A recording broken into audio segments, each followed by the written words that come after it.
मैं अलेक्जेंडर, जिसको the great आपने बना दिया, चाहता तो मेसोपोटामिया का राजा बनके वहां पे राज कर सकता था, लेकिन मेरी माँ ओलंपिया ने बचपन से ही योद्धाओं की कहानी मुझे सुनाई थी। वॉरियर्स की कहानी सुन के पढ़ के हमेशा बड़ा हुआ था। गद्दी पर बैठने का कभी जुनून नहीं था, जुनून था सिर्फ लड़ने का। बचपन में ही ये ठान लिया था कि एक दिन दुनिया जीतूंगा।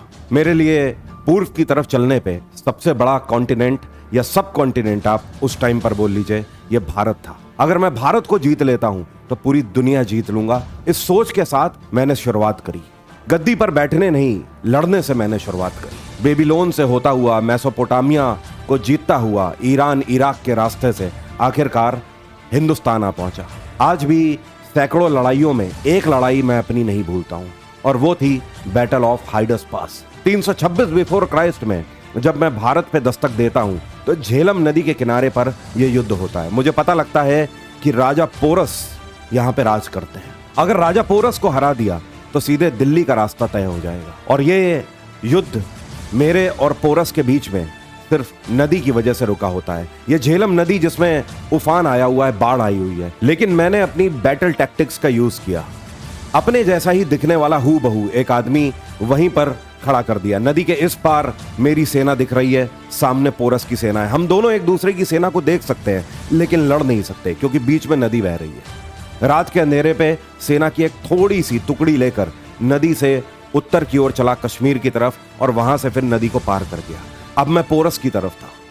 छोटी सी टुकड़ी के साथ मैं पोरस की तरफ बढ़ता रहा। सुबह होते ही दो तरफ से हमला हुआ।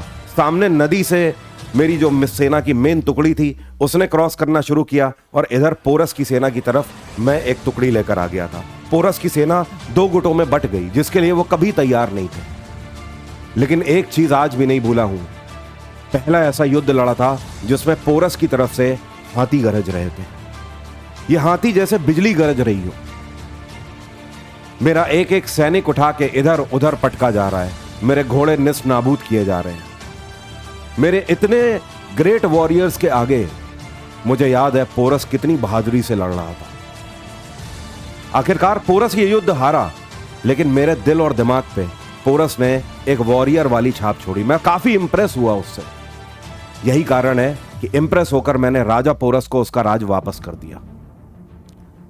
मेरी सेना बहुत थक चुकी थी, आगे बढ़ने से मना कर दिया, जिसकी वजह से मैं वहीं से लौट गया। लेकिन आप लोगों ने मुझे विश्व विजेता घोषित किया।